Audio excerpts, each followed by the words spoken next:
മീര ജാസ്മിന് ശേഷം ലോഹിതദാസ് കണ്ടെത്തിയ നടിയായിരുന്നു ഭാമ. 2007 നിവേദ്യമെന്ന ആ സിനിമ പുറത്തിറങ്ങിയത്. അതിലെ പാട്ടുകളെല്ലാം മലയാളികളുടെ മനസ്സിൽ ഇന്നുമുണ്ട്. വിവാഹത്തിനു ശേഷം അഭിനയത്തോട് വിടപറഞ്ഞെങ്കിലും സ്വന്തം ബിസിനസ്സും ഉദ്ഘാടനങ്ങളുമൊക്കെയായി സജീവമാണ് താരം. കുടുംബജീവിതത്തിലെ പ്രശ്നങ്ങളെക്കുറിച്ച് സൂചിപ്പിക്കുന്ന പോസ്റ്റുകൾ ഭാമ ഇടയ്ക്കിടെ സോഷ്യൽ മീഡിയയിൽ പങ്കുവയ്ക്കാറുണ്ട്. കഴിഞ്ഞ ദിവസം ഇൻസ്റ്റഗ്രാമിൽ സ്റ്റോറിയായി ഭാമ പങ്കുവച്ച പോസ്റ്റിലും സ്ത്രീകളുടെ ജീവിതത്തെക്കുറിച്ച് ഇങ്ങനെ പറയുന്നു. ഒരു നല്ല സ്ത്രീ എന്താണെന്ന് ഒരു പുരുഷനോട് ചോദിച്ചാൽ ഉത്തമയായ വേലക്കാരിയുടെ ഗുണങ്ങൾ വിവരിക്കുന്നത് കേൾക്കാനാകുമെന്നാണ് ഭാമ കുറിച്ചിട്ട വാക്കുകൾ. മുമ്പും ഇത്തരം പോസ്റ്റുകൾ ഭാമയുടേതായി വന്നിട്ടുണ്ട്. അതോടെയാണ് നടിയുടെ കുടുംബജീവിതം അത്ര സുഖകരമല്ലെന്ന ഗോസിപ്പുകൾ പരന്നതും.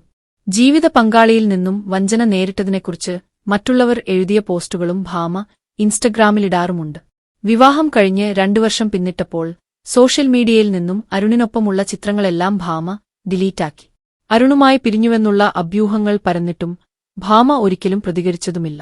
സിംഗിൾ മദറാണെന്നായിരുന്നു പിന്നീട് ഭാമ കുറിച്ചത്. ഇതെല്ലാം വായിച്ചതോടെ ഭാമയ്ക്ക് അരുണുമൊത്തുള്ള കുടുംബജീവിതം സമ്മാനിച്ചത് കൈപ്പേറിയ അനുഭവങ്ങളാണെന്ന് ആരാധകരും പറയുന്നു.